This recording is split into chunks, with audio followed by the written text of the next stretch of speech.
आपको और हमको उसी की कृपा से, उसी की करुणा से, उसी की दया से ये चैत्रीय नवरात्रि के अवसर पर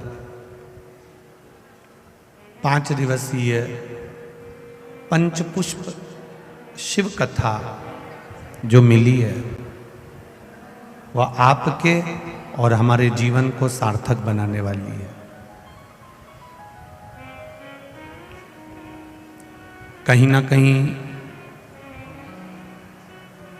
बाबा विश्वनाथ की कृपा, करुणा, उदारता, दया जो ये पावन कथा का लाभ आपको और हमको मिल रहा है।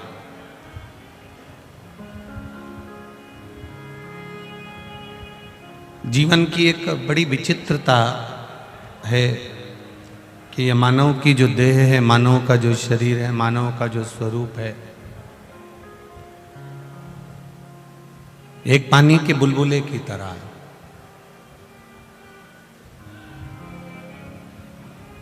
आज है, कल नहीं, इसका कोई भरोसा नहीं।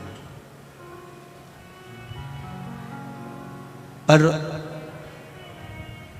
देवादिदेव महादेव की कथा कहती है, शिव महापुराण कहती है कि जो क्षण मिला है, जो समय मिला है, जो पल मिला है, जो घड़ी मिली है, उस पल में, उस घड़ी में, उस क्षण में हम जितना भी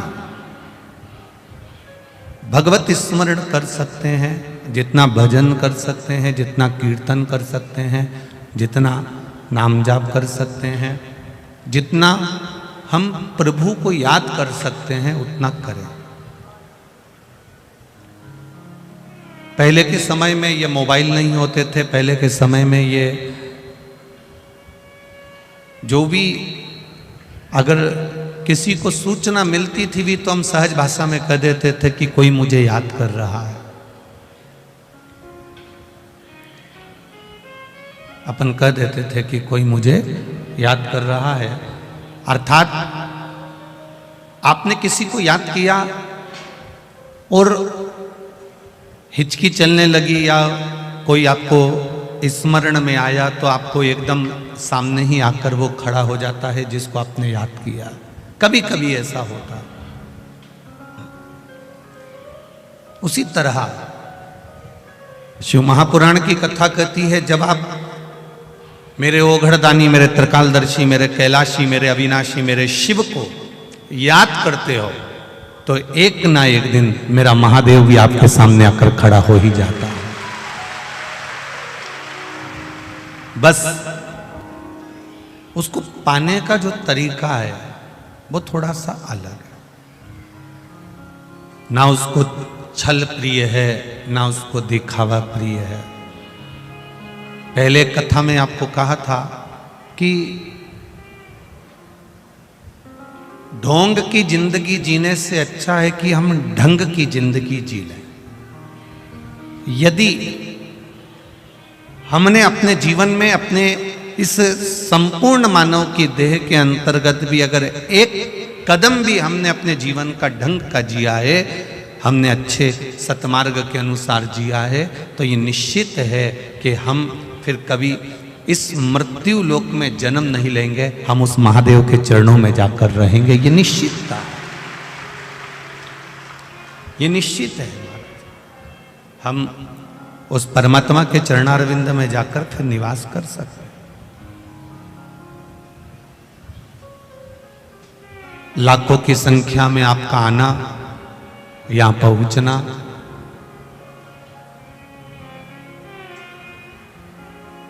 कई लोग कह रहे थे गुरुजी ने कथा दी है कोटेश्वर में, वहां आसपास तो कोई ऐसी बस्ती है नहीं, पूरा जंगल क्षेत्र है, एक ही रोड है, कैसे लोग वहां पहुंचेंगे, कैसे वहां तक पहुंचेंगे? पर आपकी लाखों की संख्या ने दिखा दिया कि बाबा को ढूंढते ढूंढते आप यहां पहुंच गए। आप यहां पहुंचे हो और ये मेरा विश्वास कहता है इस कोटेश्वर धाम की पावन धरा पर अगर आप आए हो, 2 मिनट बाबा के चरणों में, कोटेश्वर धाम के चरणों में आप बैठोगे, जहां पर निरंतर भरचक गर्मी भी पड़ रही हो और गंगा उनके सिर पर लगातार टपक रही हो, ऐसी पुण्यमय धारा कहीं नहीं मिलने वाली। सहज है, सरल है।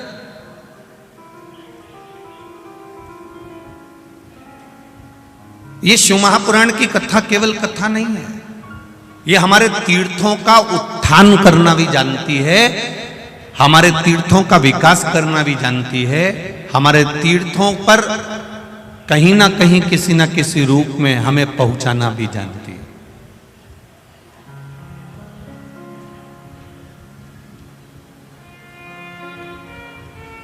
कितना सुंदर स्वरूप है। अभी हम शिव मंदिर में गए, शिवालय में, तो वहाँ पर कार्यकर्ता और पंडित जी आदि कह रहे थे, गुरुजी एक तो ये गंगा के रूप में यहाँ कोटेश्वर में बाबा का दर्शन होता है, लगातार पानी गिरता रहता है, और एक सर्प के रूप में दर्शन होता है। और बहुत दिनों के बाद यहाँ कल से एक सर्प आकर बैठा हुआ है, और उसका दर्शन ही हमको लगता है कि महादेव का दर्शन। ये शिव तत्व है। आप भगवान का भजन करना, आप कीर्तन करना, आप स्मरण करना, ढूंढते ढूंढते आप ये शिव महापुराण के पंडाल तक पहुंचे हो, तो एक दिन कभी ना कभी मेरा महादेव भी आपकी दुख की घड़ी में आपको ढूंढते ढूंढते आपके दरवाजे पर पहुंच जाए। बस विश्वास, भरोसा और उस भरोसे की दृढ़ता आपके भीतर होना चाहिए। हम शिव जी को जल चढ़ा रहे हैं, पर जल चढ़ाने में भी कहीं हम अपना जल चढ़ाते चढ़ाते किसी को दिखा तो नहीं रहे हैं, अपन किसी को ये तो नहीं बताना चाहते कि मैंने शिव जी पर इतना जल चढ़ाया, मैंने इतना दही चढ़ाया, मैंने इतना दूध चढ़ाया, मैंने इतना अभिषेक किया, मैंने इतने बेलपत्र चढ़ाए। शिव महापुराण की कथा यहां तक कहती है, आप अगर 1.25 लाख बेलपत्र शंकर को समर्पित कर रहे हो, आप 1.25 लाख कमल के पुष्प शंकर जी को समर्पित कर रहे हो, तो शिव महापुराण की कथा कहती है कि एक शंकर जी पे चढ़ा हुआ बेलपत्र ही उठाकर धोकर अगर आपने शंकर जी को चढ़ा दिया तो वो 1.25 लाख बेलपत्र के बराबर हो जाता है।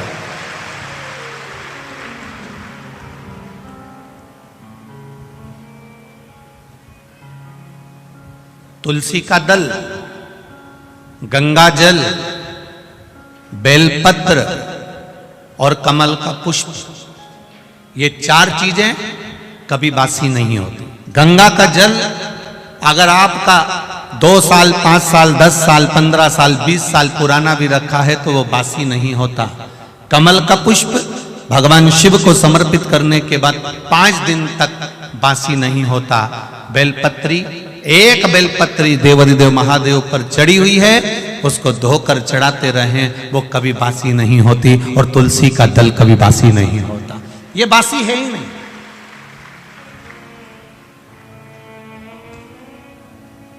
भागवत, रामायण, गीता, शिव पुराण, भगवान का भजन, कीर्तन, स्मरण, मंत्र जाप, आपके गुरु ने जो आपको जाप दिया है, आपके गुरु ने जो शब्द दिया है, आपने जो भगवान का नाम पकड़ कर रखा है, भजन पकड़ कर रखा है, ये कभी बासी नहीं होता। आप जब गाओगे तब वो ताजा, उसमें बासीता नहीं।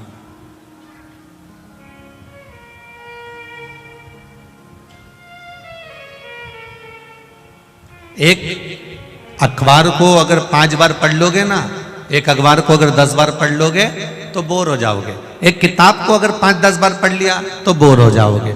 एक मैगजीन को 5-10 बार पढ़ लिया तो बोर हो जाओगे। मन नहीं लगेगा कि ये मैगजीन हमने पढ़ चुके हैं, ये अखबार हम पढ़ चुके हैं, ये किताब हम पढ़ चुके हैं।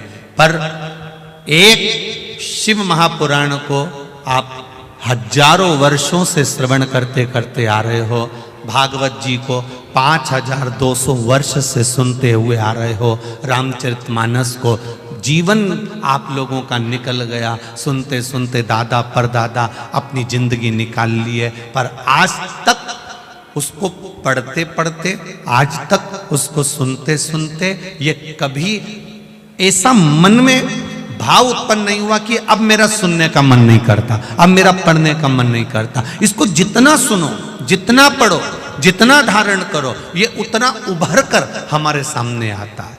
जैसे कोटेश्वर की कथा में पंचपुष्प शिव महापुराण की कथा है। आज पूरा विश्व इस 5 दिन की कथा में भगवान शंकर को चढ़ने वाले 5 पुष्प को जानने के लिए बैठा है, पूरा विश्व बैठा है।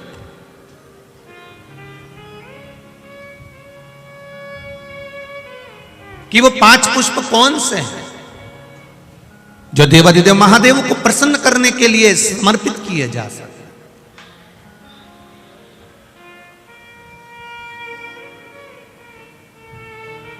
और पुष्प की भी मूलता वो है, कितना विचित्र है हमारा शास्त्र। वायु पुराण कहता है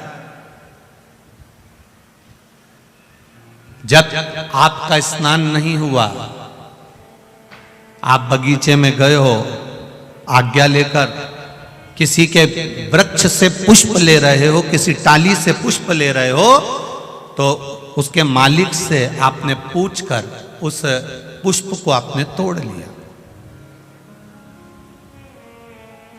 भगवान को समर्पित कर दिया। और यदि वही पुष्प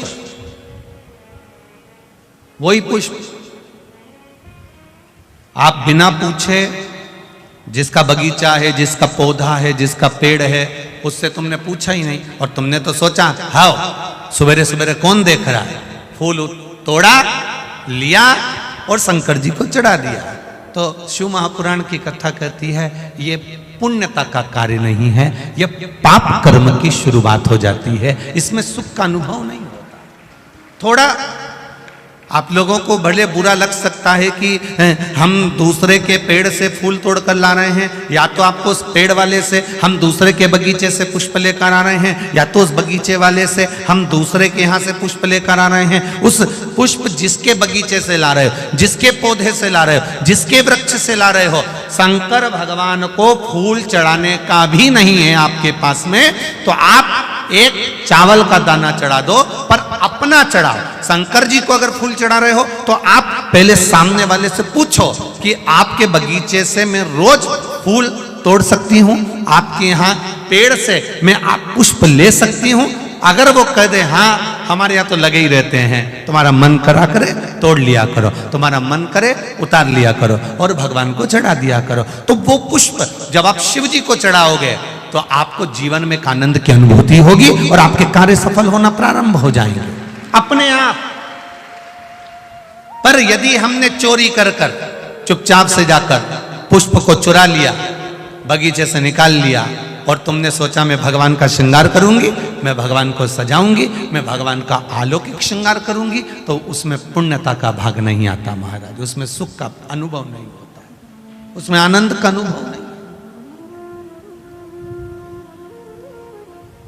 मैंने तेरे ही भरोसे बाबा, तेरे ही भरोसे हवा बिच उड़ती जावांगी, बाबा डोर हटो छठीला में कटी जावांगी।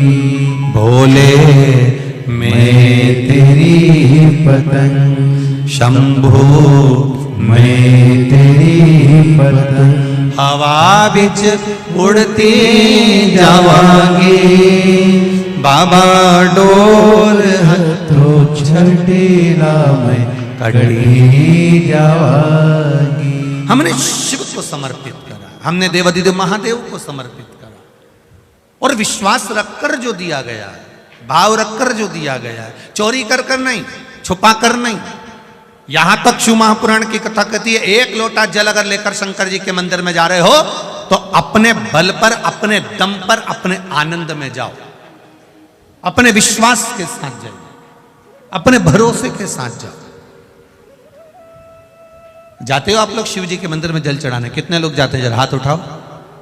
सभी जाते हो? धर लो, धर लो, वापिस धर लो, धर लो, धर लो। बोलबम का नारा है, आवाज नहीं आई, जरा दमदारी से बोलिए, बोलबम का नारा है। बस आपका जो हाथ अपने जल चढ़ाने का उठाया ना, उससे समझ में आ गया कि आप सब इकट्ठे और भोले जी के पट्टे। समझ में आ गया हो? समझ में आ गया? शिव तत्व को जाना यार। जाओ उसके मंदिर तक, जाओ उसकी चौखट तक, उसके दरवाजे तक। जब हम उसकी चौखट तक, उसके दरवाजे तक, उसके मंदिर तक जाते हैं, उसके द्वार तक पहुंचते हैं, तो कभी ना कभी तेरे मंदिर में आना मेरा काम है और मेरी बिगड़ी बनाना तेरा काम। कभी ना कभी वो भी अपने दरवाजे तक दौड़ कर आता ही है, ये निश्चित है। हम जाएं, एक लोटा जल देवाधिदेव महादेव को चढ़ाने के लिए जाएं, पर विश्वास के साथ जाएं, भरोसे के साथ जाएं, दृढ़ता के साथ जाएं।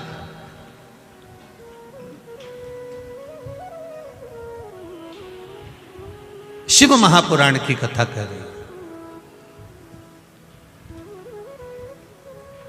देवराज नाम का ब्राह्मण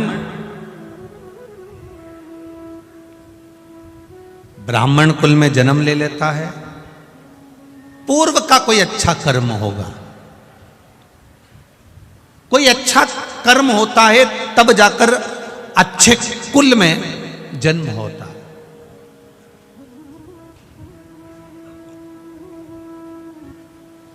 अब अच्छा कुल शिव महापुराण की कथा कहती, किसको कहा गया? अच्छा कुल किसको कहते हैं? खूब सारी जमीन है, खूब जोरदार जोरदार गाड़ी है, खूब जोरदार जोरदार बंगला है, सोने की खूब सारी रकम है, ट्रैक्टर ट्राली है, प्रॉपर्टी खूब है, प्लाट मकान फैक्ट्री खूब है। इसको अच्छा कुल कहते हैं क्या? अच्छा कुल किसको कहते हैं? जिसके कुल में कोई 7 पीढ़ी में भी एक भगवान का भजन करने वाला पैदा हो जाए तो समझ लो कि वो अच्छा कुल है। धन मूल नहीं है, धन की मूलता नहीं है।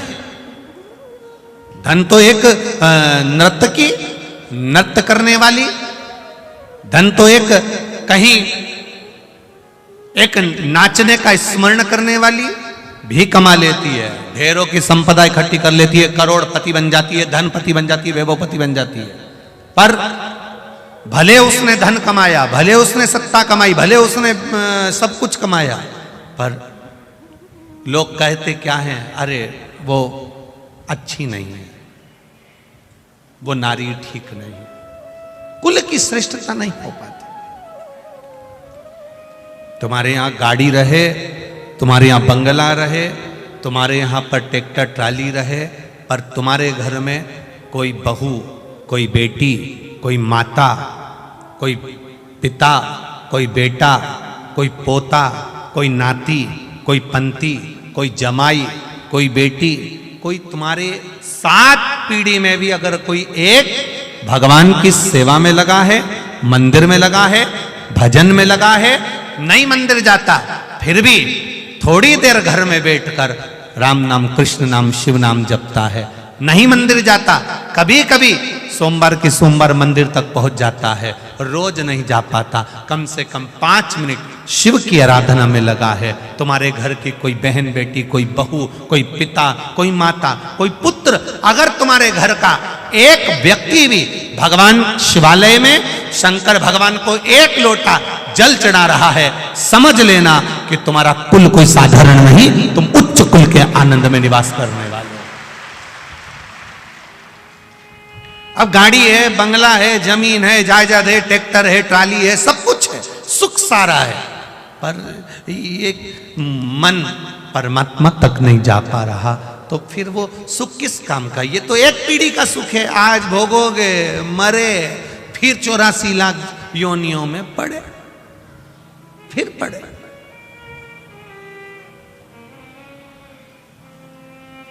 ना राम नाम लीनो तूने भरी जवानी में, तू डूब के मर जा रे चुल्लू भर पानी में, तू डूब के मर जा रे चुल्लू भर पानी में। अब ना राम नाम ले पा रहे हो, ना कृष्ण नाम ले पा रहे हो, ना शिव नाम ले पा रहे हो, बस पेड़ की छांव में बैठ गए और निकालो,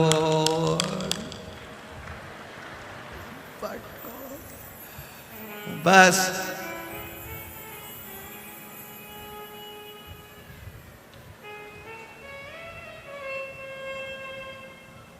दो लड़के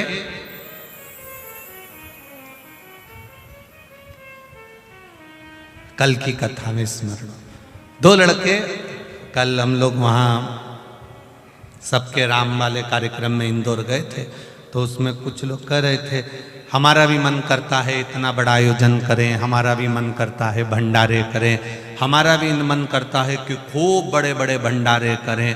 तो हमने उनसे कहा ये जरूरी नहीं है कि आप लाखों लोगों को भोजन कराओ, बहुत बड़ा भंडारा करो, ये जरूरी नहीं है, भंडारा छोटा भी हो सकता है।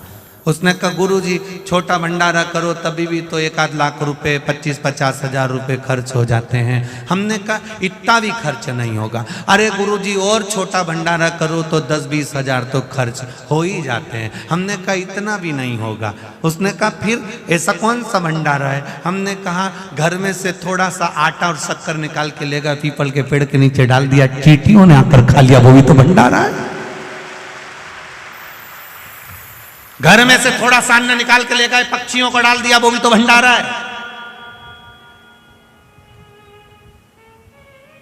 थोड़ा सा अभी फसल कटी है, गेहूं का बहुत सारा भूसा निकलेगा, बहुत सारा चारा निकलेगा, बोरा भरकर आप अपनी गाय के लिए रखते हो, एक बोरा भरकर दूसरों की गाय के लिए भी रख लो, भंडारा ही तो कहलाएगा, भंडारा ही तो है।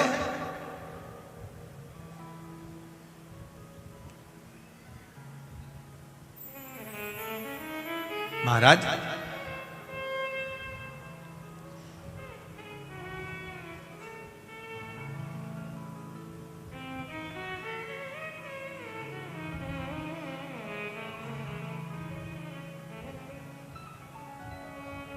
स्वयं खा लेना सुकृति है, छुड़ाकर खा लेना विकृति है, और बांट कर खाना ये मेरे भारत देश की संस्कृति है। उस संस्कृति में हम जिए। जरूरी नहीं कि आप लाख रुपए खर्च करोगे तो भंडारा होगा। आप पीपल के पेड़ के नीचे बैठ,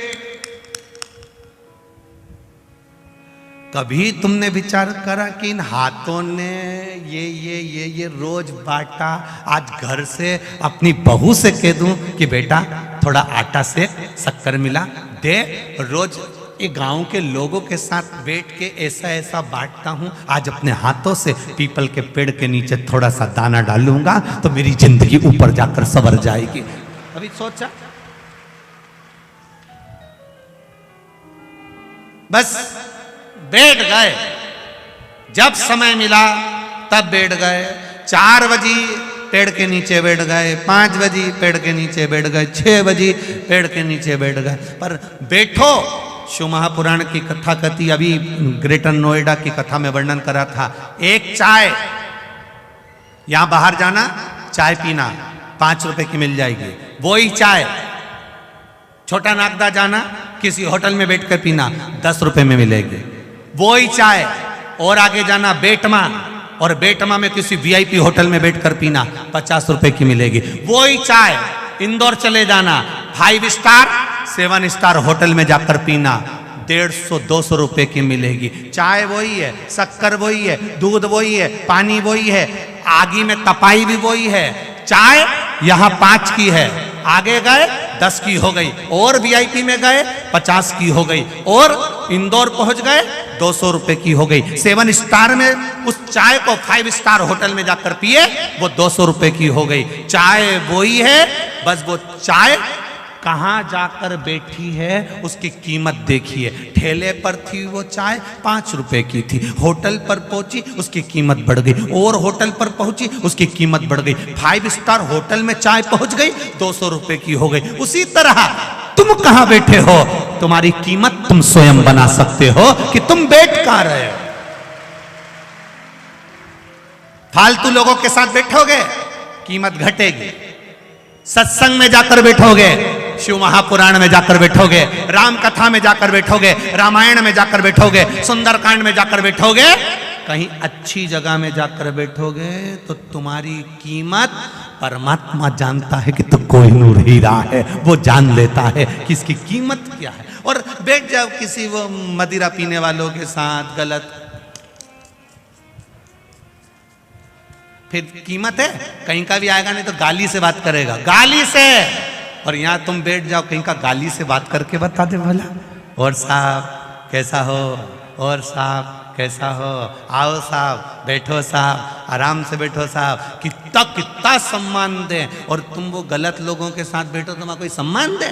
यहां लोग भजन सुना है ना, देसी देसी सुना है, तो सम्मान दे। पहले ही शब्द निकले वहीं डायरेक्ट, गोरे हमारी जगह बैठ गया।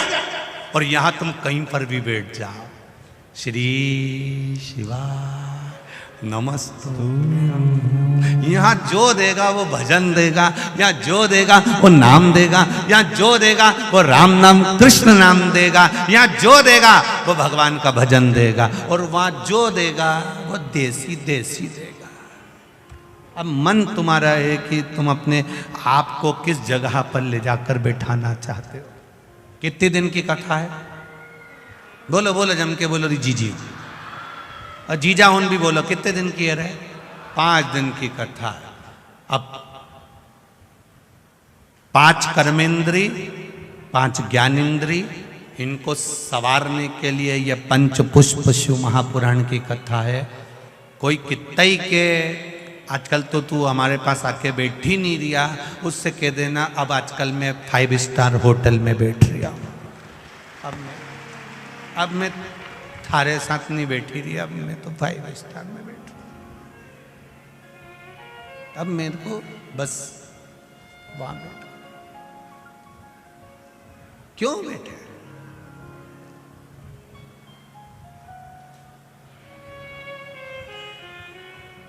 कितना महादेव जी बैठे हैं कोटेश्वर में, उनके ऊपर पानी दिन भर टपकता रहता है, और पानी भी इतना ठंडा, एकदम शीतल जल टपक रही है। कोटेश्वर के आसपास के लोगों से महादेव जी कह रहे हैं अपने भेजे को ठंडा रखना रे, ठंडा रखना, ज्यादा बड़बड़ मत करना, मेरे जैसे चुपचाप मैं जैसे बैठा हूं शांति से एक कोने में चुपचाप भेजा ठंडा करके बैठे रहो। क्या होगा उससे? जितना चुप बैठोगे, जितना मौन बैठोगे, कीमत अपनी वाणी की रख कर बैठोगे, तो दुनिया के लोग तुम्हें पूछने के लिए आएंगे। जैसे कोटेश्वर जंगल के अंदर है, पर दुनिया के लोग दूर दूर से यहाँ उनको पूछने के लिए आते हैं। आप चुप रहना सीख गए तो लोग आपसे पूछेंगे काका जी बोल क्यों नहीं रहे, ए बाबा बोले क्यों नहीं, क्यों नहीं बोले रे बाबा, क्यों? ए बना जी तुम बोलो क्यों नहीं बोले? सो क्यों साहब, भैया जी आवाज क्यों नहीं निकले तुम्हारी, क्यों जीजा जी तुम्हारी आवाज क्यों नहीं निकले, क्यों जीजी भाई तुम बोलो क्यों नहीं? जो नहीं बोले उससे कहा जाए कि तुम बोलो क्यों नहीं, और जो बड़बड़ करे जाए करे जाए करे जाए तो लोग कह रहे हैं भगवान कहाँ से आई री दादा, ये किनंग से ही के मायका पूछे ही तो रहे दादा इसके पूछा। और जब वो जाए नहीं तो घर के लोग नरियल चढ़ा के भेजे, अब मत आजे री थारा हाथ जोड़ो अब मत आ। और जो नील अब जो बोले ही नहीं तो उससे ओ मेरे भोले नैना तो खोलो, दर्शन करा दो एक बार दोबारा फिर। बस वो बोले नहीं। शिव पुराण कह रहे हैं, भगवान शंकर का संवाद कर रहा है। देवराज ब्राह्मण कुल में जन्मा जरूर है, ब्राह्मण कुल में उसका जन्म जरूर हुआ है, पर ब्राह्मण कुल से वो वंचित है। ना वेद पढ़ना, ना शास्त्र पढ़ना, ना भगवान का भजन करना, ना कीर्तन करना, ना मंत्र जाप करना, ना स्मरण करना। कभी किसी मंदिर में जाकर एक दिया तक देवराज ब्राह्मण ने नहीं लगाया।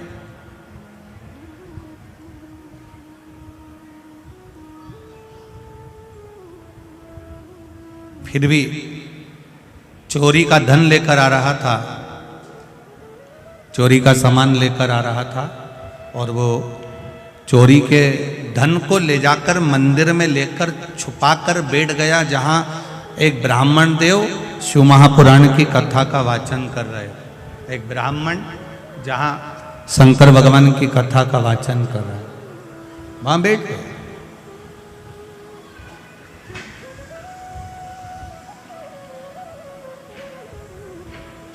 शरीर में ताप था, शरीर में बुखार था, और जब शरीर में ताप पड़ रहा था, बुखार पड़ रहा था, शरीर ठीक नहीं था, तब ब्राह्मण देवता बार बार चिल्ला रहे थे हर हर महादेव।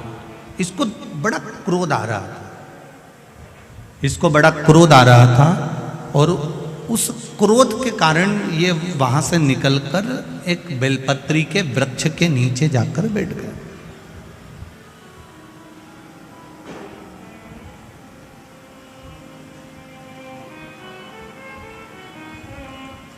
एक बेलपत्री के वृक्ष के नीचे जाकर जैसे ही बैठा, शरीर में कष्ट होने के कारण इसके प्राण छूट गए। यम के दूत इसको बंदी बनाने के लिए आ गए, और जब यम के दूत इसको बंदी बनाने के लिए आए तो इतने में देवादिदेव महादेव के गण भी वहां आकर खड़े हो गए। यमदूतों के साथ इसको ले जाने नहीं दिया। यमदूतों के साथ इसको ले जाने नहीं दे रहा, कारण इसने शंकर भगवान के गणों से पूछा कि मैंने जिंदगी में केवल पाप करा, ब्राह्मण के घर में जन्म लेने के बाद भी मैंने कभी ब्राह्मण कर्म नहीं करा, ना रामायण पढ़ी, ना भागवत पढ़ी, ना शिव पुराण, ना कभी एक दिया लगाया, ना कभी भजन करा, ना कभी कीर्तन करा, ना कभी मंत्र जाप करा, ना कभी नाम जाप करा। तो फिर आखिर मैंने पुण्य कौन सा करा जिसके कारणवश मुझे भगवान शंकर का धाम मिल रहा है, शिव का लोक मिल रहा है, शंकर की चौखट मिल रही है। आखिर मैंने करा क्या है? शिव गणों ने कहा तुमने कुछ नहीं करा, तुम्हारी माता ने एक लोटा जल जो देवादिदेव महादेव को चढ़ाया था, बस उसी जल का पुण्य तुम्हें प्राप्त हुआ। एक बात आपको पहले भी कही, आज फिर कहते हैं, सारे पुराण शास्त्रों में ये लिखा हुआ है कि इसको सुनने से 7 पीढ़ी तर जाती है, ऐसा करने से 7 पीढ़ी तर जाती है। केवल शिव महापुराण की कथा, स्कंद पुराण की कथा ये कहती है कि शंकर भगवान पर एक लोटा जल चढ़ाने वाला या शिव महापुराण की कथा को सुनने वाले की 7 पीढ़ी नहीं 71 पीढ़ी कर जाती है। ये शिव तत्व।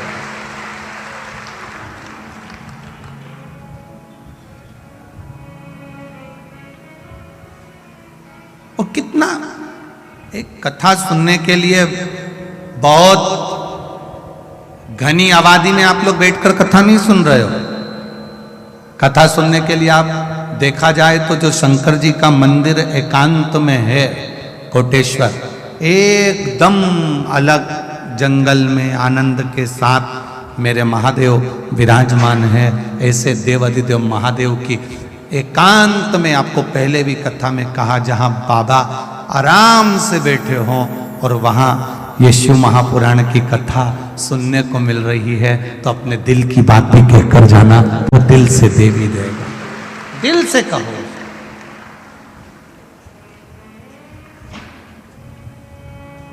मैंने तेरे ही भरोसे बाबा, तेरे ही भरोसे हवा बिच उड़ती जावागे बाबा, डोर हटो छड़ीला मैं कटड़ी जावा। आप दिल से कहो।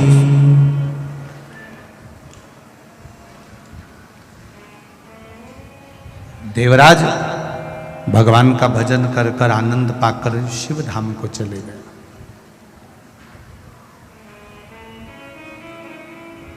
शिव जी पर चढ़ाने वाली वस्तु, शिव जी को समर्पित करने वाली वस्तु, शंकर भगवान को देने वाली वस्तु अपनी खुद की हो। पहले के लोग क्या करते थे, मंदिर जाते थे, मंदिर का ही जल भरकर शिव जी को चढ़ा देते थे। अब आप लोग मंदिर का जल लेते हो क्या? बोलो बोलो, जम के बोलो जरा। नहीं लेते। कहां से लेकर जाते हो? अपने अपने घर से लेकर। कारण क्या है? वास्तु दोष होता है तो घर में होता है, पितृ दोष होता है तो घर में होता है, काल सर्प दोष होता है तो घर में होता है। घर के हंडे में से, मटके में से, परिंडे में से जब हम एक लोटा जल लेकर जाते हैं और शिव जी को समर्पित करते हैं, तो अपने घर के सारे दोष अपने आप समाप्त हो जाते हैं। केवल जल समर्पित कर देने पर, केवल जल चढ़ा देने पर सारे दोष मिट जाते हैं, सारे दोष। भगवान शिव ओगड़दानी, त्रिकालदर्शी, कैलाशी, अविनाशी, मेरा देवाधिदेव महादेव, करुणा करने वाला,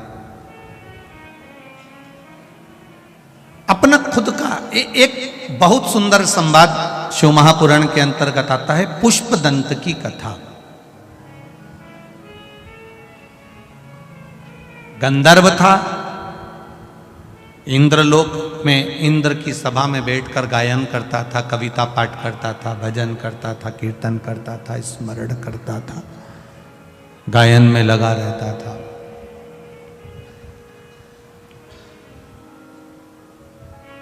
एक बार उसके मन में आया कि पृथ्वी पर मैं जरा भ्रमण कर कर आता हूं, पृथ्वी घूम कर आता हूं। और पृथ्वी पर भ्रमण करने के लिए वो गया।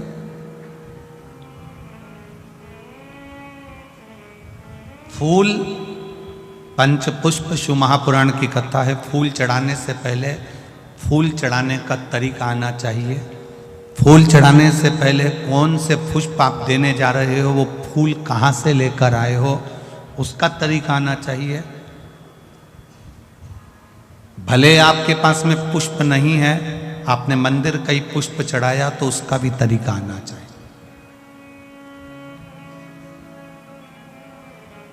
कोई जरूरी नहीं है कि आप नए नए भजन का निर्माण करोगे। आप दूसरे का भी अगर भजन गा रहे हो तो उसको भी गाने का तरीका होना चाहिए।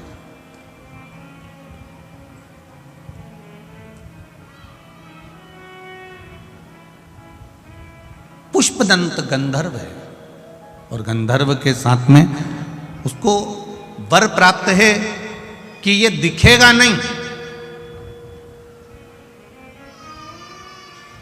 ये दिखेगा नहीं, और ये कुछ भी कार्य करेगा तो लोगों को दिखेगा नहीं, इसकी वाणी नहीं दिखे सुनाई नहीं देगी, इसके शब्द नहीं सुनाई देंगे, ये सामने दिखेगा नहीं।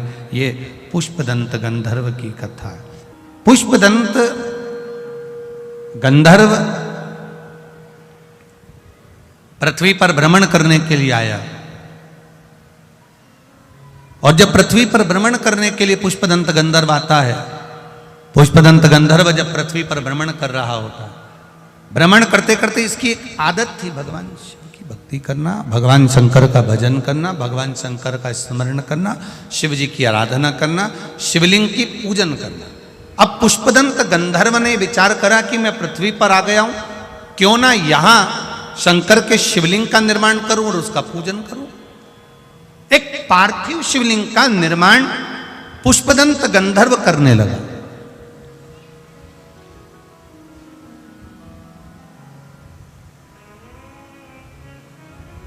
और पार्थिव शिवलिंग का निर्माण कर कर उसका पूजन करता, कहीं से फूल पत्ती मिल जाते समर्पित कर देता। एक बार उसके मन में आया कि चलो जरा मैं भ्रमण कर कर आता हूं। भ्रमण करते करते करते करते राजा चित्ररथ के सुंदर उद्यान में, सुंदर बगीचे में पहुंच गए। कभी कभी आप भी जाते जाते रास्ते में किसी का पौधा देख लेते हो, किसी का पेड़ देख लेते हो, किसी का बगीचा देख लेते हो, किसी की वस्तु देख लेते हो, आपके भीतर भी वो भाव जागृत हो जाता है कि ये अच्छा फूल है, मैं भगवान के लिए तोड़ लेती हूँ। अभी नवरात्रे चल रहे हैं, लाल कलर का वो फूल होता है ना, तो लोग किसी के भी पेड़ से, किसी के भी बगीचे से, किसी के यहाँ से भी तोड़ कर ले आते हैं, देवी जी को चढ़ा देते हैं, बड़े प्रेम से पल्लू वल्लू लेके खुश होके। तुम सोचती हो कि देवी मैया प्रसन्न हो गई, देवी जी कह रही हैं अरे वो चोटी, बताओ दूसरे के घर का चुरा कर लिया, दूसरे के घर का उठा कर लिया, दूसरे का सामान लेकर आ गई और चढ़ा कर कह रही है कि मैंने भगवान का पूजन कर दिया, भगवान की आराधना कर दी, भगवान की सेवा कर दी। ना ना, जिसे अपने घर का एक लोटा जल लेकर जा रहे हो, अगर किसी के यहां तुमने पूछ लिया कि हमें आपके बगीचे का फूल ले जाएं, वो आज्ञा दे दे तो ले जाओ।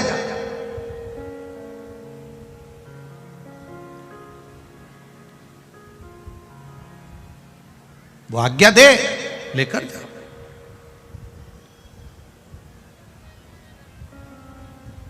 आज्ञा होने के बाद में फूल शिव जी को चढ़ा रहे हो तो वायु पुराण कहती है, वायु पुराण वर्णन करती है। आप लोगों को तो मालूम होगा, आप लोग क्योंकि सब कोटेश्वर के पास के हो, तो आप लोगों के तो स्मरण में होगा कि शंकर भगवान को या देवताओं को जो पुष्प चढ़ता है, उस फूल को अगर कोई पेड़ पे से, डाली पे से तोड़ा जाता है तो नहाकर नहीं तोड़ते। भगवान को चढ़ने वाले पुष्प को बिना नहाए तोड़ा जाता है। नहाकर पुष्प नहीं तोड़ा जाता।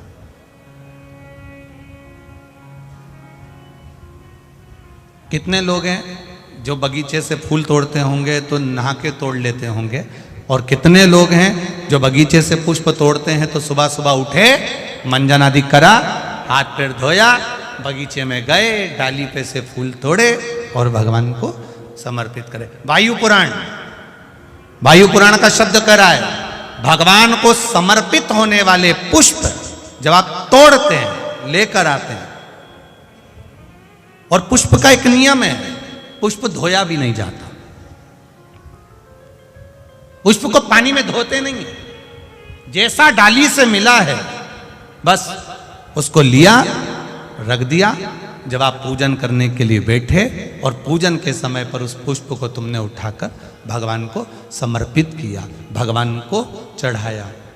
भगवान को समर्पित करना प्रारंभ करा। अब आप लोग कहेंगे गुरुजी शरीर बासी है, शरीर हमारा बताओ, हम स्नान करे नहीं है और स्नान नहीं करे और फूल तोड़ लिया तो वो फूल अशुद्ध नहीं हो गया? वो फूल शुद्ध ही नहीं हुआ। वायु पुराण कर रही है, वायु पुराण वर्णन कर रही है, भगवान को चढ़ने वाला पुष्प जब हम डाली पे से उतार कर लेकर आते हैं और लाकर हम भगवान के पास में कहीं स्थान पर रख देते हैं, और स्नान करने के बाद जब हम शंकर भगवान को याद, कोई भी राम जी को, कृष्ण जी को, ठाकुर जी को, देवी जी को वो पुष्प जब समर्पित करते हैं तो उससे ना जाने कितने कितने दोष हमारे जीवन के समाप्त हो जाते हैं। ये वायु पुराण वर्णन कर रहे हैं। ना जाने कितने कितने दोष हमारे समाप्त हो जाते हैं। ये वायु पुराण कर रहे हैं, ये वायु पुराण कर। अब पुष्पदंत गए, देखते देखते चित्ररथ राजा के बगीचे में प्रवेश कर रहे हैं। अब चित्ररथ राजा के बगीचे में प्रवेश कर, बड़ा सुंदर बगीचा था, बड़ा सुंदर, देखकर मन में उमंगता आ गई कि मुझे इसमें से पुष्प तोड़ना।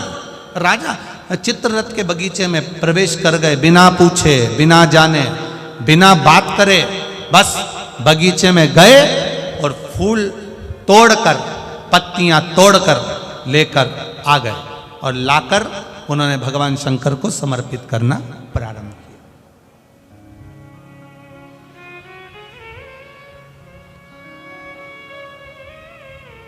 15 दिन निकल गए, 20 दिन निकल गए, 22 दिन निकल गए, 25 दिन निकल गए।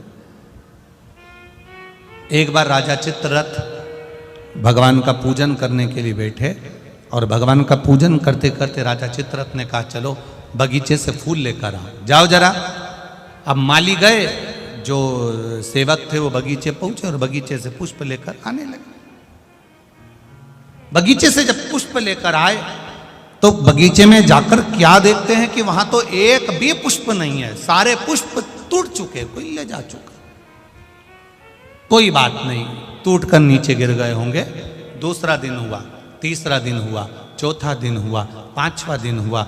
रोज बगीचे से फूल गायब हो जाते हैं, रोज बगीचे से फूल समाप्त हो जाते हैं और वो फूल मिल नहीं पाते हैं। बड़ा दुखी होते हैं राजा। आज राजा को क्रोध आ गया, आखिर बगीचे में से फूल चुरा कौन रहा?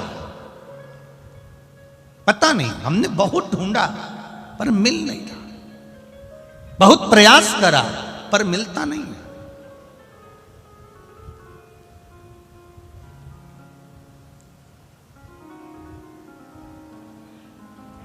दूसरे दिन दूतों को बगीचे में चुपचाप से बिठा दिया गया, पर पुष्पदंत गंधर्व को तो वर मिला हुआ था, पुष्पदंत गंधर्व को आशीर्वाद मिला हुआ था कि ये दिखेगा नहीं, इसकी वाणी सुनाई नहीं देगी, इसके चलने पर इसके कदम की आवाज नहीं आएगी। इसको तो वर था। अब ना तो वाणी सुनाई दे रही है, ना कदम चलते हुए दिख रहे हैं, ना ये दिख रहा, और फूल टूट गए, ले गया। राजा को क्रोध आ गया।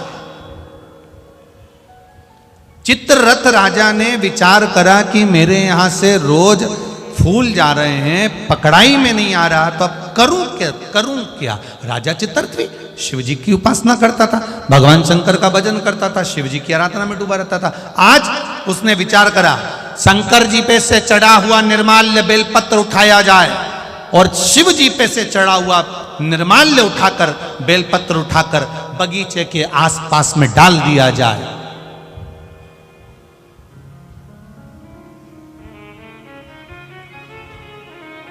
लोग समझते नहीं हैं, मंदिर में जाते हैं, भगवान पे चढ़ा हुआ फूल, भगवान पे चढ़ी हुई बेलपत्री पूरे मंदिर में जहां वहां पड़ी रहती है और लोग उस पे से चलते हुए, लांघते हुए निकल जाते हैं।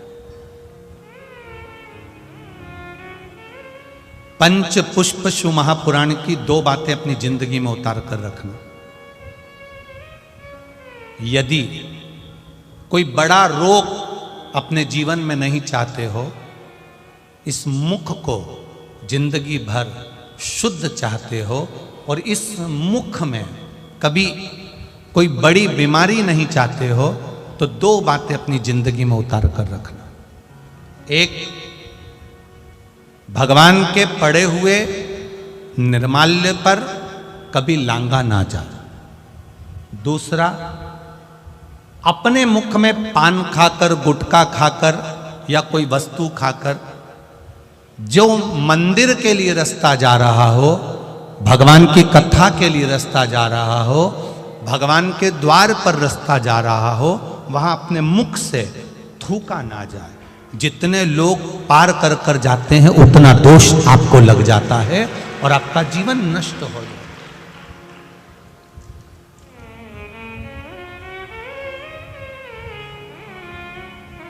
बीच पथ पर, जिस मार्ग से भगवान शंकर का शिवालय जा रहे हो, जिस मार्ग से भगवान के मंदिर जा रहे हो, जिस मार्ग से अगर कोई नारी, कोई पुरुष, कोई बच्चा, कोई बूढ़ा, कोई व्यक्ति एक लोटा जल लेकर भी अगर भगवान के मंदिर जा रहा है, उस मार्ग पर, बीच मार्ग पर अगर कोई थूकता है और उस थूक को जितनी बार लोग लांग कर मंदिर के द्वार तक जाते हैं उतना उतना रोग इस शरीर के अंदर बढ़ता चले जाता है। इसलिए हमारे यहाँ पहले के समय में, आज के लोगों को तो स्मरण है कि नहीं है, पहले तो थूकने के लिए भी एक पीक दान होता था जिसमें थूका जाता था। आज के जमाने में तो आदमी पूरी पृथ्वी को पीक दान बना कर रखा है, जहां मर्जी पड़ती है वहां थूक देता है।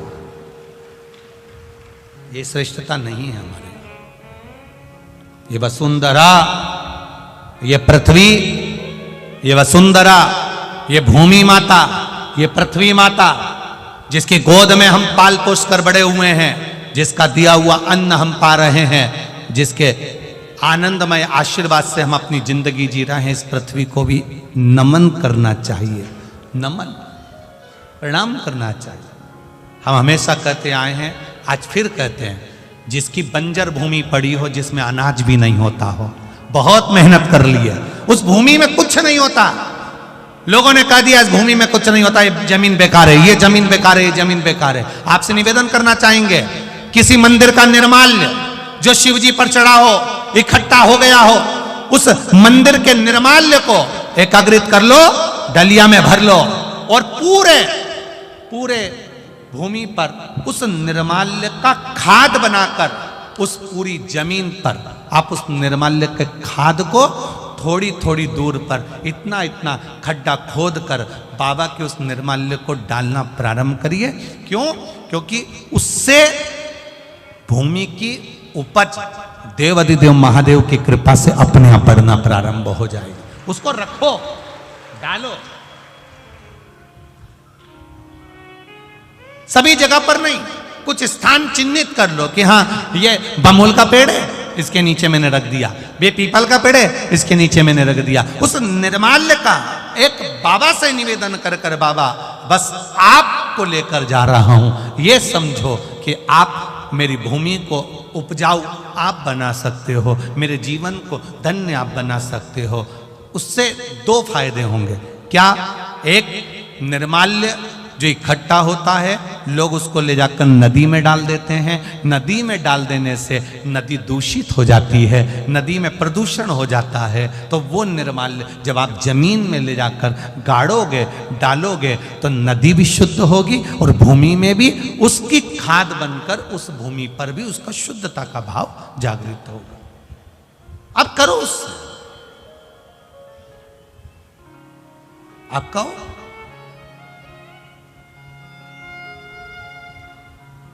हर कहीं थूक देना, हर कहीं पर पान खाकर थूक दिया, तंबाकू खाकर थूक दिया, कहीं पर भी तुम्हारा मन पड़ा और तुमने पिचकारी, ना ना ना ना ना, शिव पुराण कर रही है, उससे हमें दोष लगता।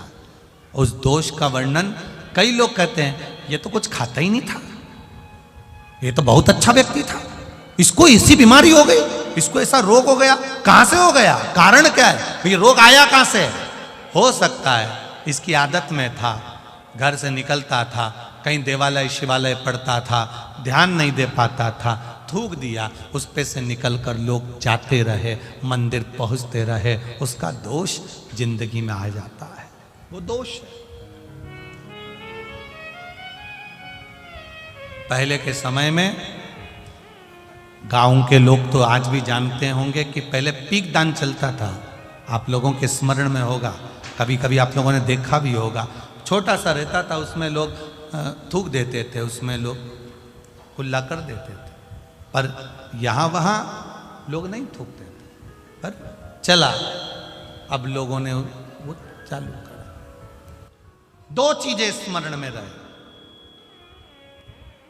कोटेश्वर बाबा का दर्शन करने जाओ, महाकाल बाबा का दर्शन करने जाओ, ओमकारेश्वर बाबा का दर्शन करने जाओ, चाहे तुम्हारी मर्जी पड़े जिस शिवालय में दर्शन करने जाओ, जिस मंदिर में दर्शन करने जाओ, उस मंदिर में अगर कोई बेलपत्री जमीन पे पड़ी है, कोई फूल पड़ा है, आप दर्शन करने आए हो ना, उसको उठाकर किसी एक कोने में, किसी एक जगह पर ले जाकर पटक दो। कहीं थोड़ा सा भी अगर पुष्प और निर्माल्य रास्ते में पड़ा है, उसको कोई लांगेगा, उसका दोष हमको लगेगा, इसलिए उसको उठाकर कहीं एक और रख दिया जाए, रख दो।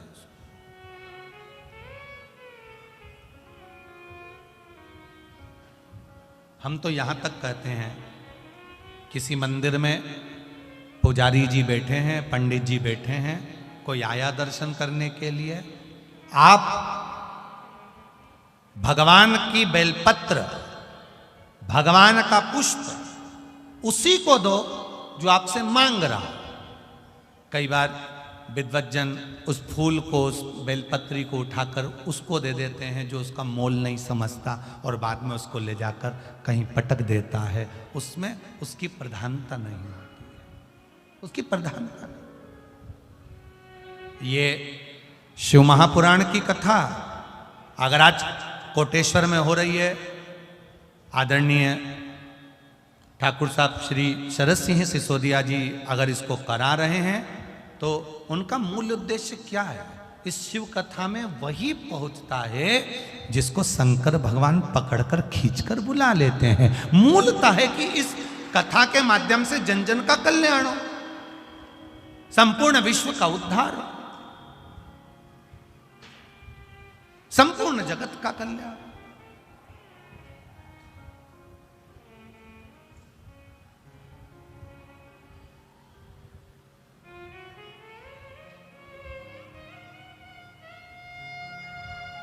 कल कोई कह रहा था, गुरुजी ये कथा क्या कोई राजनीतिक उद्देश्य से हो रही है?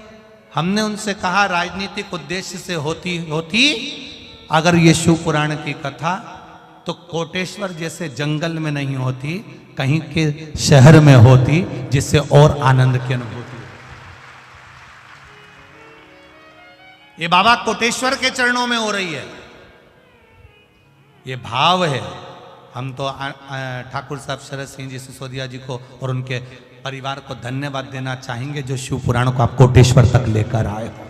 आज ये कोटेश्वर का मंदिर, कोटेश्वर धाम आज पूरे विश्व में कम से कम प्रसिद्धि तो पा रहा है कि कोटेश्वर भी कोई धाम है जहां शंकर आनंद के साथ विराजमान।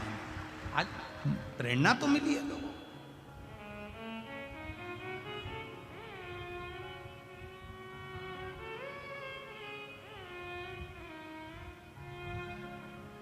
आज सब जगह पर, हर जगह पर लोग किसी न किसी रूप में धार्मिक क्षेत्र को प्रगति की ओर लेकर जा रहे हैं। सिसोदिया जी आपको धन्यवाद जो आप इस कोटेश्वर क्षेत्र को इस कथा के माध्यम से प्रगति की ओर लेकर जा रहे हैं, उसके लिए साधुवाद हमारा, साधुवाद का बहुत बहुत साधुवाद। शिव कथा जीवन का एक आनंद तत्व है, जीवन का एक लक्ष्य तत्व। पुष्पदंत, निर्माल्य, चारों तरफ देखो, निर्माल्य भी दो चीजों में कार्य कर जाता है, एक रक्षा के लिए, एक अपने कार्य की सफलता के लिए।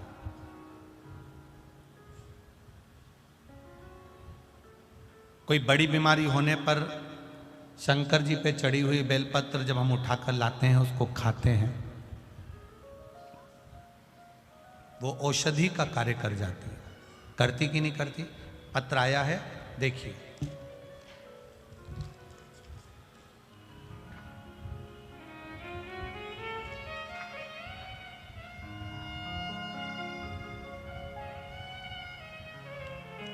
मेरा नाम विनीता अजय शेलार, गांव ढोलाना, तहसील बदनावर, जिला धार से हूँ। मेरा मोबाइल नंबर ये है। कहीं बैठी हो तो हाथ हिलाइएगा, कहीं बैठी हो तो हाथ हिलाइएगा, जहाँ कहीं बैठी हो। अच्छा इधर है क्या? हाथ हिला दो ऐसा। श्री शिवाय नमस्तुभ्यम। मेरा नाम विनीता अजय शेलार, गांव ढोलना, तहसील बदनावर, जिला धार से हूँ। मेरा मोबाइल नंबर ये है।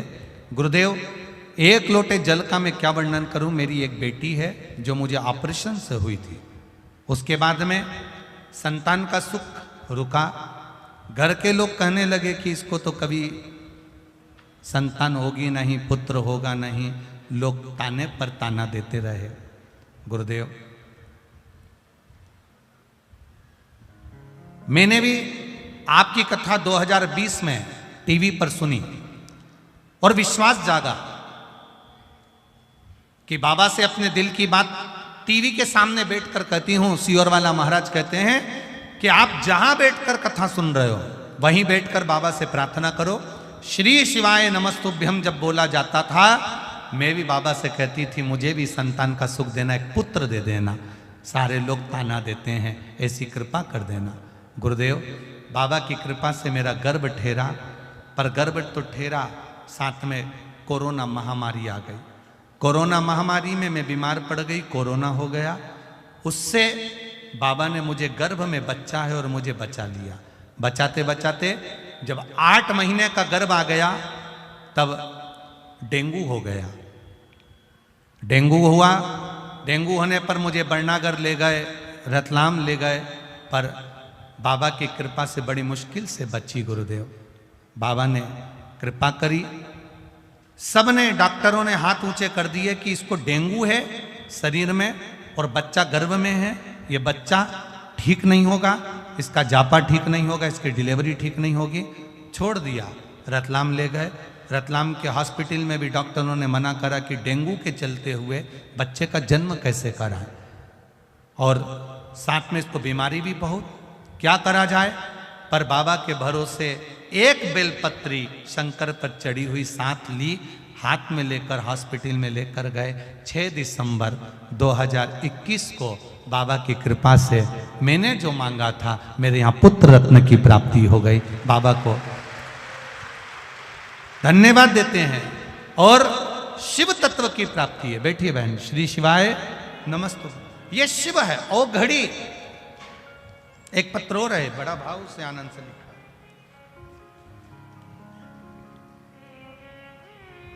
मैं निर्मला शंकरलाल दुबे, गांव राजोद, जिला धार, मध्य प्रदेश से हूं। कहीं बैठी हो तो हाथ हिलाइएगा, कहीं पर बैठी हो तो दोनों हाथ हिलाइएगा इस तरह से। दिख गई क्या? अच्छा सामने हो, दोनों हाथ हिला दो दीदी। हाँ ठीक है। श्री शिवाय नमस्तुभ्यम। मैं निर्मला शंकरलाल दुबे, गांव राजोद, जिला धार, मध्य प्रदेश से हूं। गुरुदेव, शंकर भगवान का क्या वर्णन करूं। 2019 में हम दोनों पति पत्नी को कोरोना हो गया, बाबा की कृपा से बचे हैं। गुरुदेव, गुरुदेव मेरी 4 बेटियां हैं। सबसे बड़ी बेटी की शादी को कई साल हो गए थे। हर साल सोचते थे कि इसको संतान हो जाएगी, संतान हो जाएगी। 6 साल निकल गए, 7 साल हो गए, संतान का सुख नहीं था। गुरुदेव, सारे डॉक्टरों को दिखा लिया, सारा इलाज करवा लिया, तो भी संतान का सुख नहीं हुआ। गुरुदेव, आखिरी में सोच लिया कि इसको संतान नहीं होगी, क्योंकि डॉक्टर भी मना कर रहे थे। तब आपने सफेद आंकड़े की जड़ का उपाय बताया। वो सफेद आंकड़े की जड़ शिवजी पर से उतारकर तुम रूका जी का नाम लेकर कमर में बांधना था। बस वही करा और श्री शिवाय नमस्तुभ्यम कहकर शिवजी को जल चढ़ाते, आचमन करते। बाबा की कृपा से मेरी बेटी के घर जिन डॉक्टरों ने मना कर दिया था, और बाबा की कृपा से उसके घर में बेटे का जन्म हुआ है, इसलिए मैं यहां प्रणाम करने आया। बैठिए बहन। हर हर महादेव। तेरी कृपा बिना न हिले एक भी अनु, लेते हैं श्वास तेरी कृपा से तनो तनु। आप शिव भक्ति का स्मरण करें। एक बात और बड़े अच्छे से करना चाहेंगे, प्रयास करना।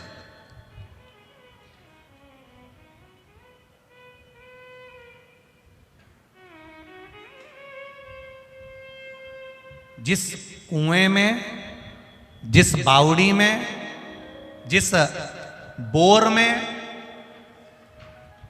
जिस स्थान पर पानी की कमी होती चली जाए, हम निवेदन करना चाहेंगे वहां उस बोर के आसपास, उस कुएं के आसपास, उस बावड़ी के आसपास बेलपत्री के कुछ पौधे लगाना चालू कर दो। धीरे धीरे मेरा महादेव पार्वती से मिलने के लिए आएगा तो गंगा को साथ में लेकर आ जाए, अपने आप आए। आप प्रयास करिए। अभी तो खैर गर्मी है, पर बारिश में प्रयास करना। तुम्हें लग रहा है ये बोर सूख जाता है, बारिश में रहता है, ठंड में पानी रहता है, पर गर्मी में सूख जाता है। उसके पास में आप बेलपत्री के पौधे लगाना चालू करो। थोड़ी थोड़ी दूर पे बेलपत्री के वृक्षा का रोपण करना प्रारंभ करिए। मेरा महादेव जिस जगह पर बेलपत्री का पौधा होता है, वृक्ष होता है, वहां मेरा शिव पार्वती जी से मिलने के लिए आता है। और मेरा महादेव अकेला नहीं आता, उसके सिर पर गंगा विराजमान होकर आती है। तो गंगा वहां रहती है, गंगा वहां विराजमान रहती है। आप करो, शिव तत्व को जाने।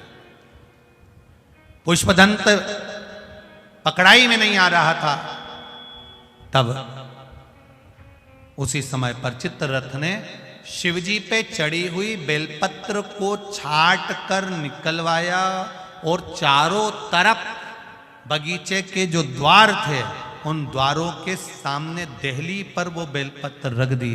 और बेलपत्र रखी और चित्ररथ ने कह दी अब तुम चिंता मत करो, अब वो पकड़ा जाएगा। और पुष्पदंत वापिस बगीचे में फूल तोड़ने के लिए गया।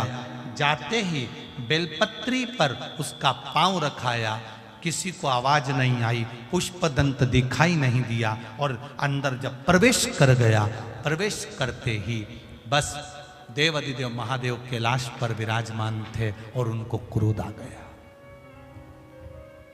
क्रोध आ गया। गुस्से में आकर भगवान ने श्राप दे दिया। पुष्पदंत कोई साधारण सा व्यक्ति होता जो मेरे निर्माल्य को लांग कर जाता है, मैं उसको छोड़ता नहीं। पर तू मेरा भजन करने वाला, तू मेरा स्मरण करने वाला, तू जानता है कि निर्माल्य की महत्वता क्या है, शंकर जी पे चढ़े हुए जल की महत्वता क्या है, शिव जी पे चढ़े हुए एक बेलपत्र की महत्वता क्या है, शंकर पर चढ़े हुए नैवेद्य की महत्वता क्या है। कितना कितना शिव महापुराण की विद्येश्वर संहिता के गीता प्रेस गोरखपुर की अगर आपके पास में शिव पुराण हो तो उसकी विद्येश्वर संहिता के 75 नंबर पेज को निकालना, 75 नंबर पृष्ठ को निकालना, 75 नंबर पेज को निकालकर पढ़ना। उसमें लिखा है शंकर भगवान की पूजा नारी हो, पुरुष हो, बच्चे हो, कन्या हो, स्त्री हो, वो जिस भाव से शिवलिंग की पूजन करती है, स्पर्श करती है, आराधना करती है, उसका जो मन में भाव प्रकट होता है, भगवान देवाधिदेव महादेव वेद व्यास जी लिखते हैं, शिव पूरा कर देते हैं। जो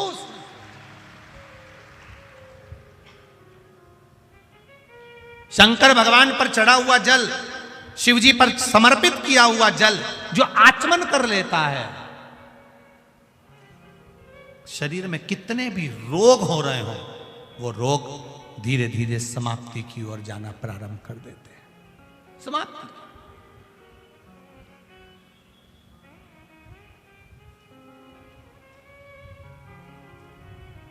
अब कई लोग कहते हैं कि साहब शंकर जी पे चढ़ा हुआ कैसे लें, शिव जी पे चढ़ा हुआ कैसे लें। ना ना ना ना, शिव महापुराण गीता प्रेस गोरखपुर की विद्येश्वर संहिता निकालो और गीता प्रेस गोरखपुर की शिव पुराण के 75 नंबर पेज को निकालकर उसमें स्पष्ट कहा गया, शंकर जी पे चढ़ा हुआ जल, शिव जी पे चढ़ा हुआ कोई द्रव्य, शंकर द्रव्य नहीं, शिव जी पे चढ़ा हुआ कोई पदार्थ जो भगवान शंकर को नैवेद्य लगाया गया है, शिव जी को जो नैवेद्य समर्पित करा गया है, शंकर भगवान को जो खाने की सामग्री समर्पित करी गई है, उस वस्तु का, उस पदार्थ का, उस नैवेद्य का केवल मात्र अगर कोई संसार का मनुष्य शंकर भगवान के प्रसाद का मात्र दर्शन भी कर लेता है तो भी उसके रास्ते में आने वाली बाधाएं अपने आप समाप्त होना चालू हो जाती हैं। यहां तक वर्णन किया, यहां तक शिव पुराण कह रहे, ये शिव तत्व यहां तक कह रहे, ये ओगरदानी की कथा यहां तक कह रहे। अब भगवान पुष्पदंत अंदर जा रहे थे, शिव जी के नेत्र खुल गए, भगवान शंकर को क्रोध आ गया और देवाधिदेव महादेव को जब क्रोध आया, शिव जी को जब क्रोध आया, शंकर भगवान को क्रोध आया और उन्होंने कह दिया, पुष्पदंत तू मेरा भजन करने वाला, पूजन करने वाला, अर्चना करने वाला और तू गलती कर रहा, मैं तुझे श्राप देता हूं,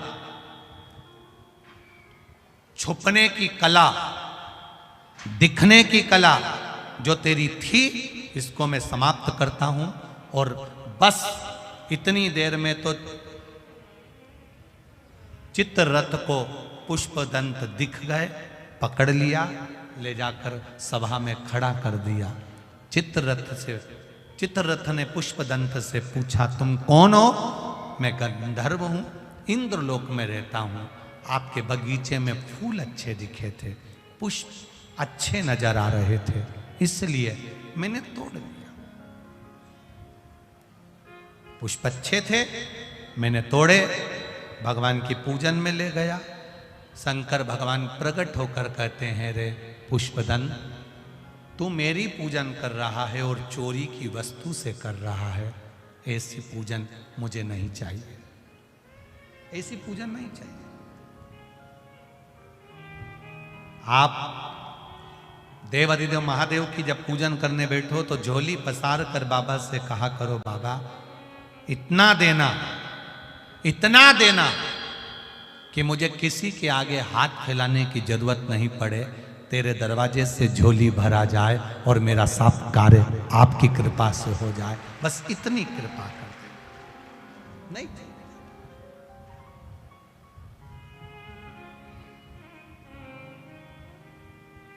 क्या करें, बस तेरी करुणा।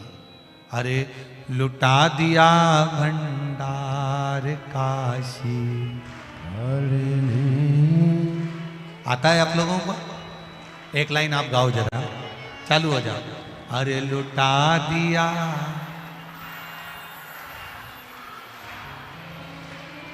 कर दिया,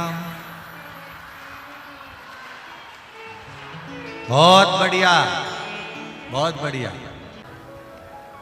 निर्माल्य जैसे ही बेलपत्र रखी, तुरंत पुष्पदंत जब निकला, निकलते से पांव रखाया, दोष लग गया, जिसके कारणवश उसकी जो सिद्धि थी वो समाप्त। शिव जी कहते हैं, पुष्पदंत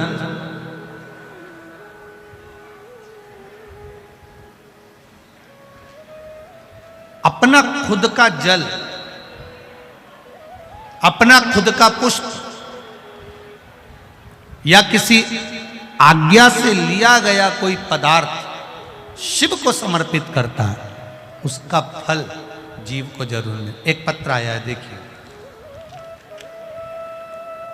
गिरधारी जी वर्मा, जन शिक्षक, शासकीय हाई स्कूल खेड़ा, बदनावर। कहीं आप ही हैं? दोनों हाथ ऐसे हिला दो एक बार, हाँ ऐसे हिला दो, दोनों हाथ ऐसे हिला दो। श्री शिवाय नमस्तुभ्यम। गिरधारी जी वर्मा, जन शिक्षक, शासकीय हाई स्कूल खेड़ा, बदनावर। एक बार वापिस हाथ हिला दो। मैं 3 वर्षों से एक्जिमा बीमारी से परेशान था। इंदौर में, अहमदाबाद, उज्जैन के नामी चिकित्सकों से भी बहुत इलाज करवाया, परंतु कोई आराम नहीं लगा था। पूरे शरीर में एक्जिमा था, वो मिट ही नहीं रहा था। डॉक्टरों के हिसाब से ये बीमारी हमेशा के लिए रहती है, समाप्त नहीं होती है। टीवी पर कथा सुनी, मेरी बेटी ने कहा वो सीहोर कुबेरेश्वर धाम चलते हैं, वहां से रुद्राक्ष लेकर आते हैं। 26 दिसंबर को मेरी बेटी के साथ सीहोर गए, रुद्राक्ष की प्राप्ति करी, लेकर आए। वही रुद्राक्ष का जल शिव जी को चढ़ाते, आचमन करते। आपने कहा था एक बेलपत्र शंकर जी पे चढ़ी हुई खाना चाहिए। बीमारी जब हो तो उस बेलपत्र का सेवन करना प्रारंभ करा, शिव जी को जल चढ़ाकर पीना प्रारंभ करा।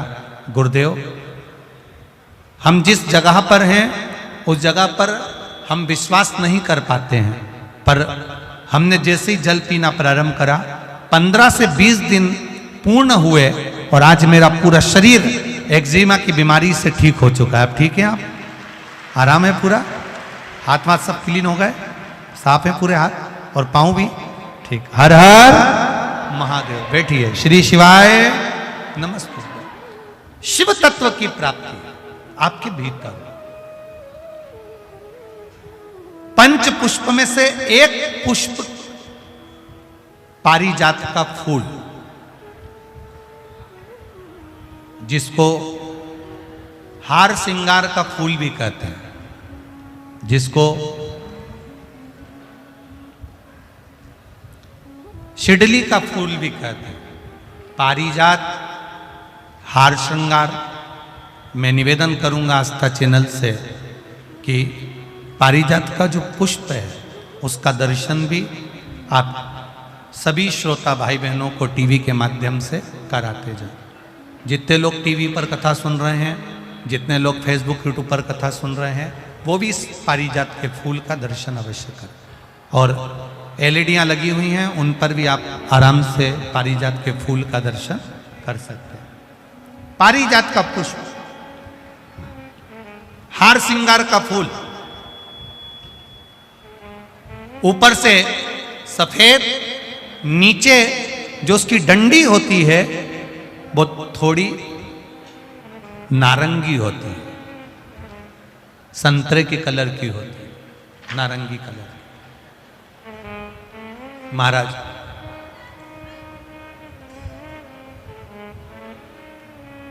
रात्रि में खिलने वाला ये फूल, रात्रि में जो फूल खिलता है ये पारिजात का, और हार श्रृंगार का जो ये पुष्प है, जिसको हार श्रृंगार भी कहते हैं, पारिजात भी कहते हैं, और कहीं कहीं इसको शिडली का पुष्प भी कहते हैं। ऊपर से सफेद होता है, नीचे उसकी जो डंडी होती है वो नारंगी कलर की होती है। शिव कथा कर रही है,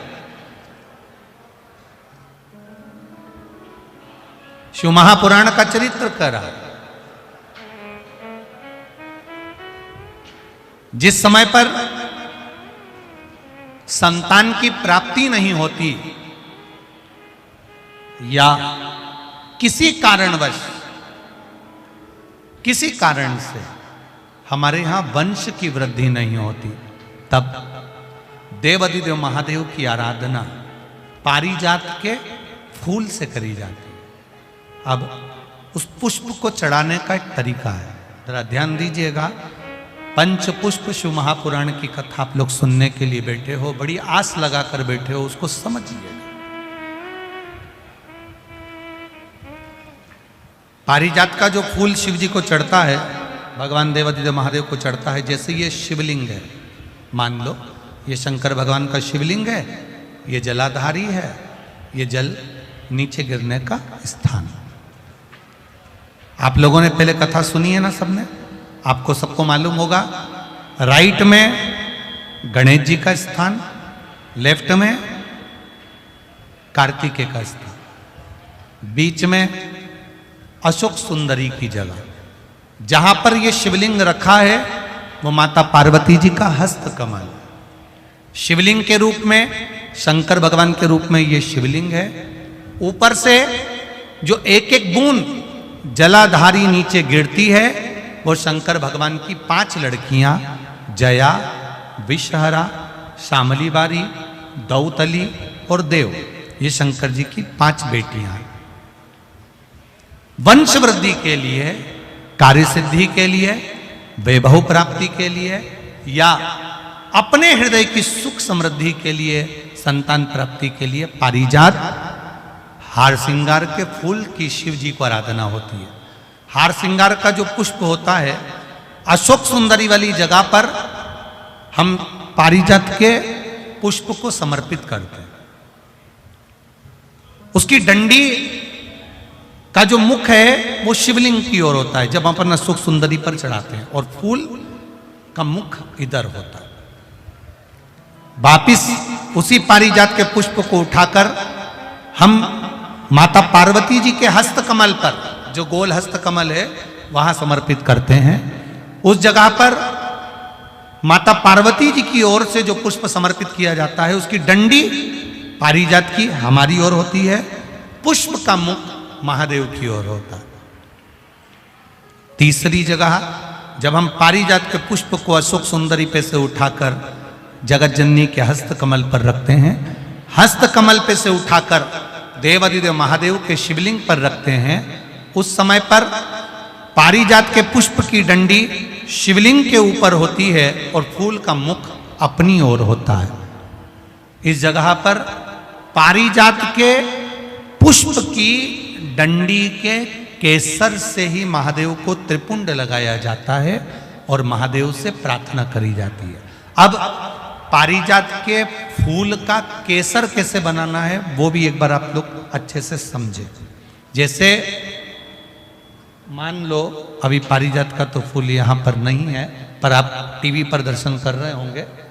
पारिजात पुष्प की जो पीछे की डंडी होती है, फूल सफेद और पीछे जो डंडी होती है नारंगी कलर की, केसरिया कलर की, उसको तोड़ लिया जाता है।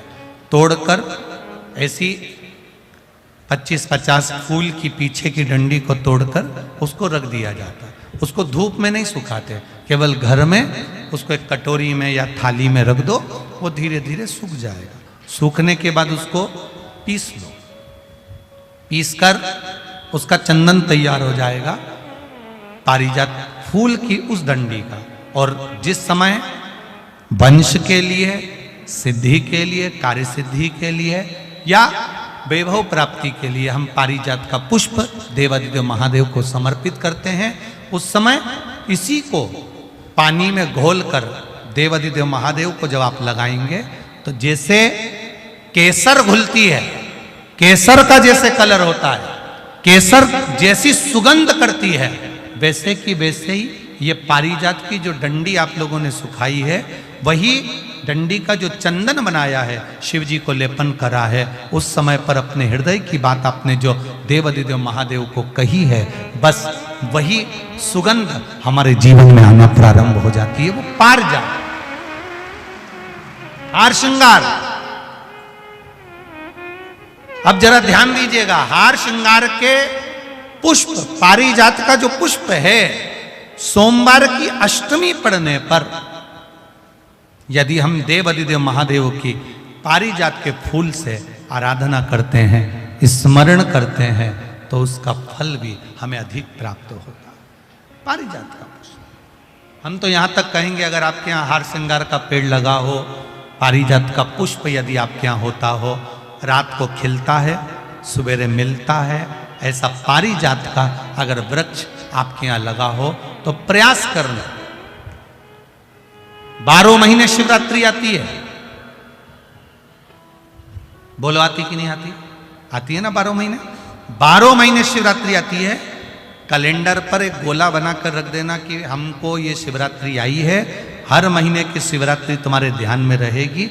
एक पारिजात का पुष्प, हार श्रृंगार का पुष्प एक अगर देवादिदेव महादेव को आपने चढ़ाना चालू कर दिया, समर्पित करना प्रारंभ कर दिया, तो आपको पीछे पलट कर देखने की जरूरत नहीं पड़ेगी, महादेव हाथ पकड़ ही रहता। पारिजात का पुष्प शिव को समर्पित हो।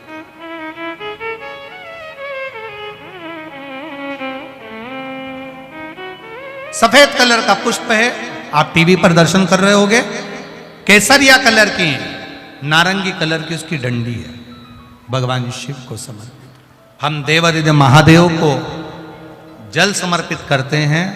भगवान शंकर को जब हम जल चढ़ाते हैं उस समय पर भी भगवान को, अगर तुम्हारे पास में थोड़ा सा पारिजात की जो डंडी है सुखाई है, आपने पारिजात फूल के नीचे की जो डंडी है उसको तुमने सुखाकर अगर चंदन बनाया है तो वो चंदन आप प्रतिदिन भी देवादिदेव महादेव को समर्पित कर सकते हो। पारिजात पुष्प।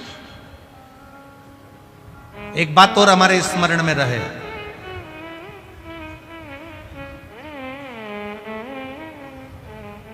भगवान शिव को जो ये 5 तरह के पुष्प समर्पित करे जाते हैं, इन पुष्पों की डंडी जो पीछे लगी होती है इसको तोड़ा नहीं जाता शिव जी को चढ़ाते समय। इसका स्मरण आपको रहे।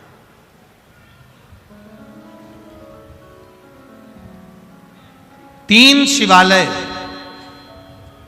ऐसे हैं जहां पर पारिजात के पुष्प को समर्पित कर देने से, भगवान शंकर को अगर पारिजात का पुष्प समर्पित किया जाता है तो मनवांचित फल की प्राप्ति होती है। पहला, मां नर्मदा से निकला हुआ कंकर नर्मदेश्वर महादेव। अगर कहीं नर्मदा जी के कंकर से शिवलिंग बना हुआ है तो मां नर्मदा के शिवलिंग पर पारिजात का पुष्प समर्पित होता है। दूसरा, जो शिवालय एकांत में हो, एकांतेश्वर महादेव जो एकांत में बैठे हो, भले ओटले पर बैठे हो, अकेले बैठे हो, एकांत में बैठे हो, वो एकांतेश्वर महादेव पर भी पारिजात का पुष्प समर्पित कर देने से, अगर कोई अदालत का कोर्ट केस होता है तो बाबा देवादिदेव महादेव का मात्र पारिजात पुष्प का स्मरण या उसको समर्पित कर देने से भी फल की प्राप्ति होती है। तीसरा, ऐसा शिवालय जो नदी के तट पर हो, सरोवर के तट पर हो, कुंड के तट पर हो, बावड़ी के तट पर हो, कुएं के तट पर हो। आप सब लोग तो ग्रामीण क्षेत्र के निवासी हैं और जितने लोग भी कथा सुन रहे हैं आस्था चैनल पर, फेसबुक, यूट्यूब पर, सबके स्मरण में होगा, पहले हमारे जो पूर्वज होते थे वो कुआं बावड़ी के पास में शंकर जी का शिवलिंग रख देते थे। ध्यान में होगा, जिसको स्मरण में होगा उसको मालूम होगा। शिवलिंग लाते थे और जहां कुआं होता था, बावड़ी होता था, तालाब होता था, नदी होती थी, उसके तट पर, उसके पास में शिवलिंग रख देते थे। कारण क्या है? किसी जलाशय, कुआं, बावड़ी, तालाब, नदी, सरोवर, इसके पास में जो शिवलिंग होता है उस शिवलिंग को बहुत सिद्ध करने की जरूरत नहीं होती। स्वयं गंगा मैया उस कुंड बावड़ी के रूप में रहकर शिवलिंग को सिद्ध कर देती है और वहां स्वयं विराजमान हो जाती है महाराज। वहां पर भी यह हार श्रृंगार, पारिजात का पुष्प शिव को समर्पित किया जाए। 3 जगह ऐसी है जहां कभी मौका मिल जाए और तुम्हारे पास में पारिजात का फूल हो और कहीं तुम्हें मिल गया, तुमने आज्ञा ले ली, हम ये पुष्प ले लें क्या, और लेकर अगर आपने चढ़ाया है तो उसका फल जरूर मिलेगा। पारिजात, हार श्रृंगार का पुष्प। चंदन भी प्रयोग कर सकते हो उसका, चंदन। महाराज शिव पुराण कह रहे,